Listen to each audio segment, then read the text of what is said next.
stop dulu bentar. You're gonna say this is Kalau it. lo lagi nyari film yang bukan cuma bagus, tapi bisa bikin lo kepikiran lama setelah nonton, video ini buat lo. Dan sebelum lanjut, klik subscribe sekarang, karena di sini gue bakal terus bahas film-film keren, underrated, sampai yang bener-bener mind-blowing. Nah, di video kali ini, gue bakal ngebahas 10 film terbaik versi gue di tahun 2011.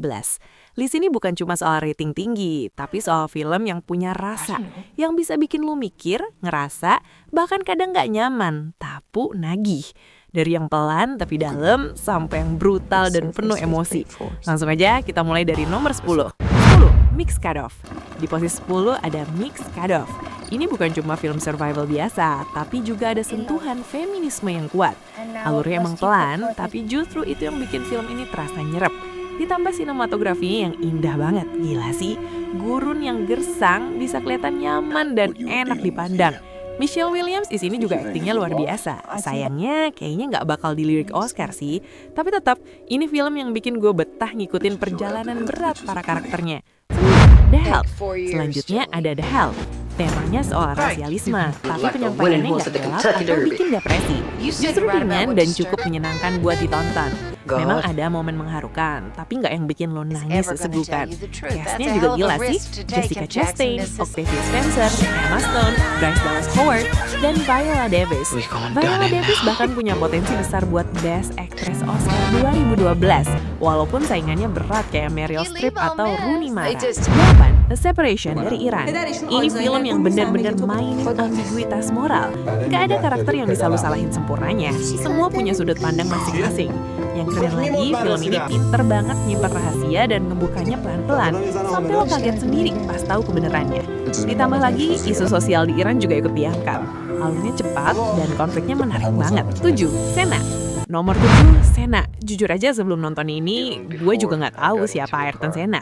Dan gue bukan fans F1. Tapi film ini sukses bikin gue respect banget sama dia. Sebagai dokumenter, ini berhasil banget ngegambarin sosok Senna. Rendah hati, tapi tetap manusia biasa yang nggak sempurna. Footage yang dikumpulin juga keren banget. Tegangnya bahkan bisa ngalahin film thriller dan emosinya lebih kena dari drama melankolis. 6. The Ides of March. Di posisi 6 ada The Ides of March garapan George Clooney. Memang bukan film yang sempurna, tapi cara penyampaiannya enak banget diikuti. Ini thriller politik yang penuh intrik, tapi tetap ringan buat dinikmati.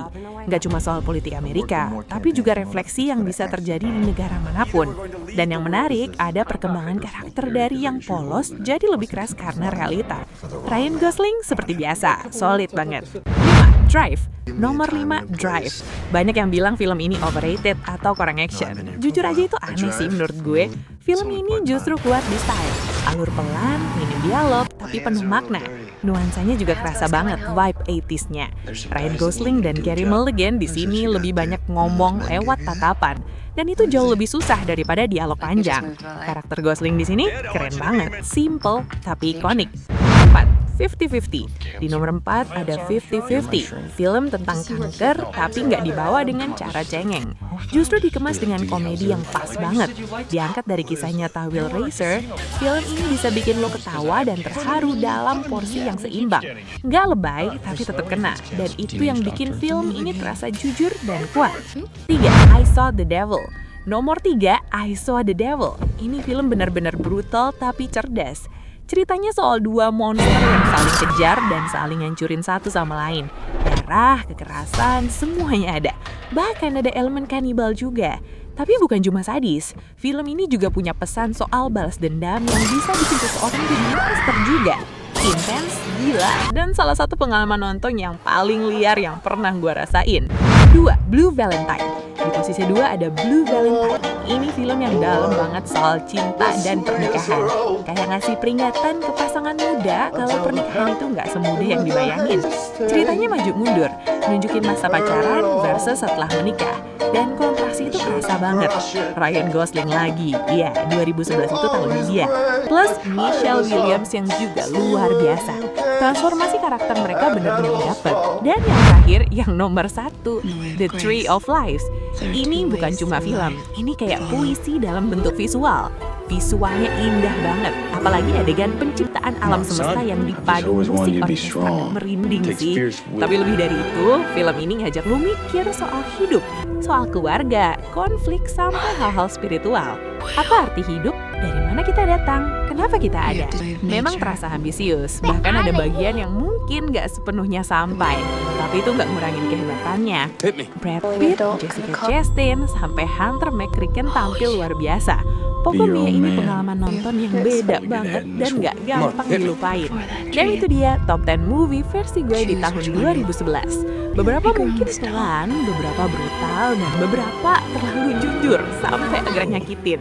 Tapi semuanya punya satu kesamaan, ninggalin kesan yang susah dilupain. Sekarang gue penasaran, film mana yang paling kena di lo? Atau ada film lain yang menurut lo harusnya masuk list ini? Tulis di komen, gue bakal baca semuanya. Dan kalau lo suka konten kayak gini, jangan lupa subscribe, like, dan share ke temen lo yang doyan film juga. Karena di sini kita nggak cuma nonton film, kita ngerasain. Sampai ketemu di video selanjutnya.